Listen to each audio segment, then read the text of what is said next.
Welcome to Alpha Insights. I'm Lucy. Today we're unpacking how policy headlines and a few big stock stories shook the finance and banking sector on January 16th. With me is Paul, our market strategist, to help sort through the noise and find practical takeaways for investors.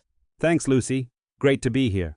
The short version: White House rhetoric around credit cards and retirement accounts set the tone, and selective stock news turned that tone into real intraday moves. Let's start broad.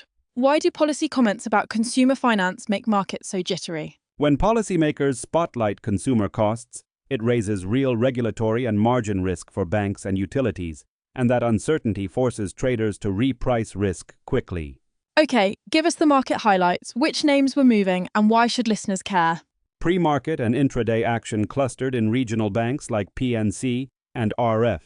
Utilities and merchant generators such as CEG and VST, and several smaller names getting editorial or analyst attention like AirSale, Bank7, and AutoZone. The credit card cap made headlines. Can you explain what was proposed and how markets reacted? There was a public push to cap credit card rates at 10%, which sparked immediate industry pushback and headline risk. Even if a statutory cap is unlikely, the talk creates compliance uncertainty and could compress spreads or raise costs. So, banks are reacting to rhetoric rather than a past law. How should investors interpret that? Treat it as an elevated short-term policy risk. Some repricings reflect fear, not facts, so assess exposures and watch for concrete regulatory steps before making big moves. Another policy thread was 401k withdrawals for home purchases. What's the market implication there?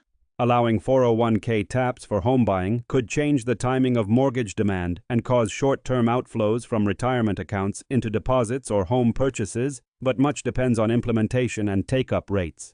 You mentioned stock-specific ideas earlier. How should investors separate those from sector-level noise? Focus on company catalysts and execution. Smaller names like AirSale or Bank7 can offer entry points if the strategy or reassessment is credible, but they carry higher execution and event risk than broad bank holdings. Utilities also underperformed after electricity price comments. What's going on there? Comments implying pressure on electricity pricing spooked merchant generators and large power producers because margins and contracted pricing can be affected, which is why CEG and VST slid on the day. For listeners who want to act, what are the immediate things to watch in the coming sessions? Track whether credit card cap talk or 401k proposals gain legislative traction. Listen for bank and card issuer guidance. Watch consumer credit and mortgage data. Monitor utility earnings for margin commentary. And follow company-level filings for the names highlighted today. Concrete posture then. What would you advise investors doing portfolio moves now? Consider trimming crowded utility or high card exposure positions if you're risk-averse, and size any opportunistic buys in smaller, idiosyncratic stories conservatively to reflect policy and execution uncertainty.